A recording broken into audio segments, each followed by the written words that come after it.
तुम्हाला व्यक्त करतो. पण ह्या ठिकाणी आज शिक्षण सभापती त्यांचा अभ्यास करत असल्यामुळे या ठिकाणी उपस्थित राहू शकले नाही. मात्र जिल्हा परिषद आणि नगरपालिकेचे प्राथमिक तुम्ही जे शिक्षक आहात तुमचे जे प्रश्न आहे ते समजून घ्यायचा मला साधारण प्रयत्न असतो तर मांडण्याचा प्रयत्न असतो. दिल्ली साहेब एनसीईआरटीच्या माध्यमातून खूप बदल राईट टू एज्युकेशनच्या अंतर्गत केंद्र शासन करतात आणि हे करत असताना त्यांनी 3 लँग्वेज पॉलिसी ही पुन्हा आणायचा प्रयत्न केला. म्हणजे 3 भाषीय शिक्षण प्रणाली म्हणजे आपल्या परिसरात तुम्ही तुमची स्थानिक भाषा मराठी ते आपण मराठी शिकवावी, त्याचबरोबर परदेशात सुद्धा मुलं तयार व्हावी, नोकरीसाठी तयार व्हावी म्हणून इंग्रजी आपण शिकवतो आणि त्या 3री भाषा म्हणून हा खरं तर आपल्यावर पर्याय आहे. हिंदीत शिकवलं पाहिजे असं ओरिजिनली 3 लँग्वेज पॉलिसी मध्ये काही नाही. जी संकल्पना होती ती अशी होती की देशभरात वेगवेगळ्या राज्यात वेगवेगळ्या राज्यांची भाषा शिकावी आणि मग ठरलं असं होतं की युपी मध्ये त्यांनी हिंदी इंग्रजी आणि तेलुगू शिकवावं आणि मध्य प्रदेशमध्ये हिंदी आणि इंग्रजी बरोबर मल्याळी शिकवावं आणि दक्षिणेत मग काही राज्यात तमिळ इंग्रजी आणि हिंदी शिकवावं अशी ही संकल्पना होती. आणि ह्या संकल्पना देशभरामध्ये लागू केली. दक्षिणेच्या सगळ्या राज्यांनी ती लँग्वेज पॉलिसी अंमलात आणली, महाराष्ट्राने आणली आणि त्यामुळे आपल्या सगळ्या पाठ्यपुस्तकात हिंदी हे शिकवलं जाते. पण हे बंधनकारक नाही. आता आपल्या जिल्ह्यात एक नवोदय विद्यालय, ह्या नवोदय विद्यालयातील मुलं ही आपली राजस्थानला कधी गुजरातला पाठवली जातात आणि 1 वर्ष 2 वर्ष तिथं त्यांना शिकवलं जाते आणि ती स्थानिक भाषा त्यांना शिकवायला त्या ठिकाणी राजस्थानमध्ये आपली मुलं जाऊन राजस्थानी शिकून घेतात, गुजराती शिकून घेतात. मात्र उत्तरेकडे कुठेही आपली भाषा ही शिकवली जाते. मतलब उत्तरेकडे आपण त्यांची हिंदी शिकावी. आपल्याला उपयोग होतो हिंदी शिकल्यामुळे आज लोकसभेत जाऊन हिंदी भाषेत करू शकतो की मराठी बोलतो इंग्रजी बोलतो. मात्र त्यांनी सुद्धा मराठी शिकायला पाहिजे. असं एकही राज्य नाही जिथं ते उत्तरेत मराठी शिकवतात. हे दिल्लीकरांचं आपल्यावर लादलेलं संकट आहे आणि आपण ते आता सवय आहे शोषणाची म्हणून आपण महाराष्ट्राची खूप शोषत आलो आणि ह्याच एक शोषणाचा भाग म्हणून टीचर्स एलिजिबिलिटी टेस्ट जो शिक्षक गेले 30 वर्ष शिकवतोय त्यांनी शिकवलेली मुलं आज आय डॉक्टर होतात, मोठ्या मोठ्या पदावर जातात.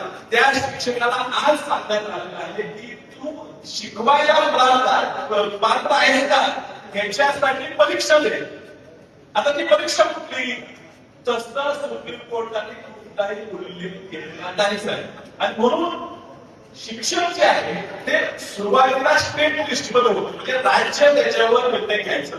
पुन्हा ते कंटोन्मेंट लिस्ट मध्ये आलं म्हणजे दोन्ही राज्य आणि केंद्र दोन्ही त्याच्यावर निर्णय घेऊ शकतात.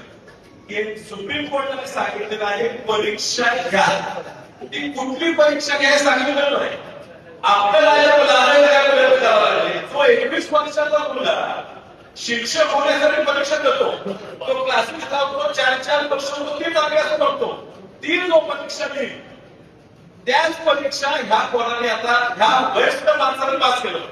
आता आयएसच्या परीक्षेला 30 वर्षापूर्वी आयएसची परीक्षा पास झालेल्या व्यक्तीला आज ती तरुणाची आयएस परीक्षा पास करणं होईल का? होणार नाही सर. ते विषय मोठा असतो. आता एक समोरचे सर गणित शिकवतात त्यांना गणितावर परीक्षा घ्या ते 100% उत्तीर्ण होते.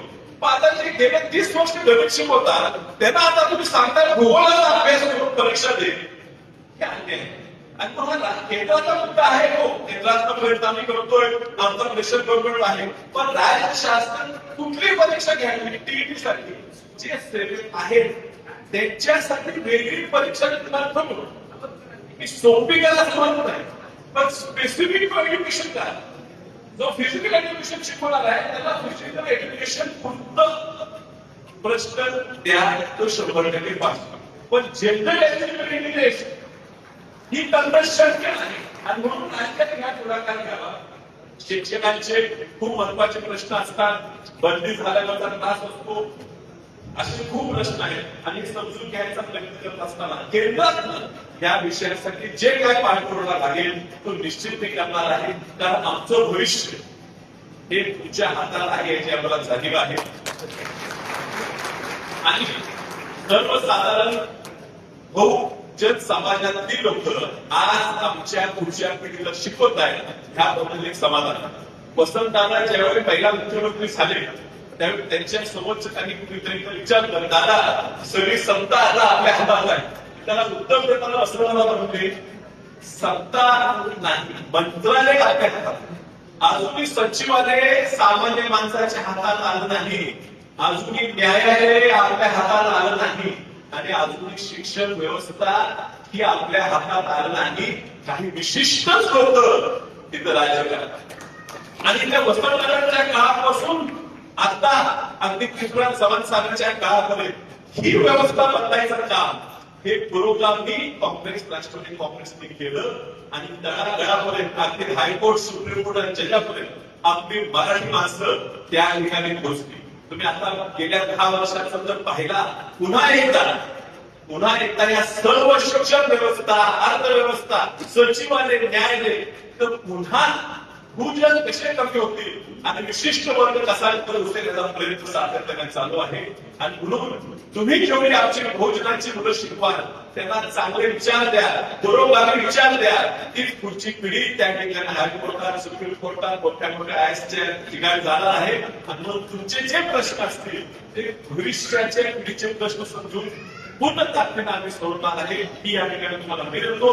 तुम्ही ह्या ठिकाणी आम्हाला तुम्हाला द्याबद्दल सत्कार करायला तुमचा सगळ्यांचा आभार मानतो. सगळ्या सरकार कृतीचा सुद्धा या ठिकाणी अभिनंदन करून या ठिकाणी